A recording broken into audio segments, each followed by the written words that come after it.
Michelle O'Neill, why have you decided to attend the coronation of King Charles?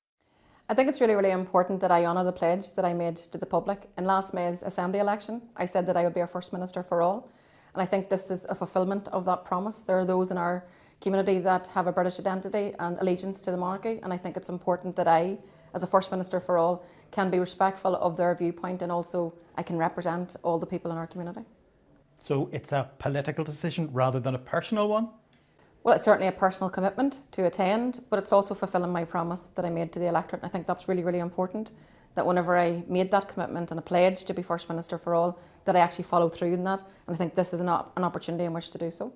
How significant is it for an Irish Republican to be in attendance at such a supremely British event? Well, there's no doubt republicanism and the monarchy, they're two things that are very much at odds. But again, I think it's just the world we live in. We live in a very changing space, and I think that those of us in political leadership need to have the confidence from our own background. It doesn't, our own standpoint, it doesn't diminish my republicanism to attend the coronation of the King, to be respectful to those people here of a British identity who look, their political allegiance is pointed that way. So I just think that at these moments and these junctures, it's really, really important that we are confident enough in our own skin to be able to take initiatives like this and actually do something that demonstrates that I will be First Minister for all, and someone who, as an Irish Republican, can represent everybody in our community. Of course, you've already met the King. There was a very warm exchange between you following the death of his mother.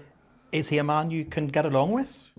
Well, I don't think that's the case. I mean, I don't think that's even the issue here. This is about being respectful and about being mature, and I think just demonstrating by your deeds that to those people who look towards the monarchy, that I will be respectful of, of their tradition, their background, and who they have allegiance to. So for me, that's important. I mean, obviously, I've met with Charles on a number of occasions in Cork here last year, and on the aftermath of the death of his mother, the Queen. I think that was really, really important. So I've met him on a few occasions. We always have good, healthy conversation.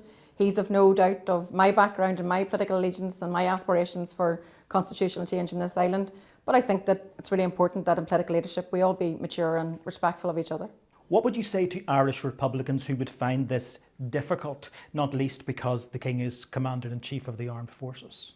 I think there's no doubt that people will find it difficult, will have some difficulty with the decision, and I respect that, and I want to engage with those people that do.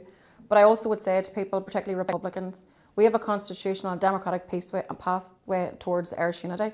I'll advocate for that every day, and I think that's really, really important. And as we move further towards constitutional change, there are people in our society who very much have a different political allegiance and who have a British tradition, and I want to be respectful to those people, and that's why I think this decision at this time is crucially important in terms of demonstrating that no one has anything to fear in terms of change, constitutional change, that there are ways in which we all can live side by side as neighbours, as people who all have an equal status in terms of this place where we live, this place we call home.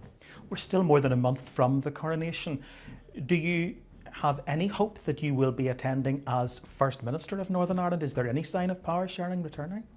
Well, I think that's what the people voted for back in May. They want politics to work. They want us to get around the executive table. They want us to take on the issues of the day, the things about the health service needing fixed, creating jobs and opportunity. And particularly in this year that we're in, 25 years of the Good Friday Agreement and all that's been achieved, we have something to celebrate. But for me, this anniversary must be about hope and opportunity and where we're headed in the next 25 years. So I hope that I will be able to attend as First Minister, but if that is not the case, I will be attending as First Minister-elect. What if the Powersharing government never comes back? Well, I'm not countenancing that. I'm determined to make Powersharing work. It is the only show in town. And this year, when we celebrate 25 years of the Good Friday Agreement, we have to look at the whole transformation of our society. There is something to celebrate. So I urge political unionism to join with the rest of us, make politics work, sit around the executive table together. Let's do this. Let's deliver good public services. Let's fight back against Tory austerity, and let's make politics work, because that's what the people and the public voted for in May's election.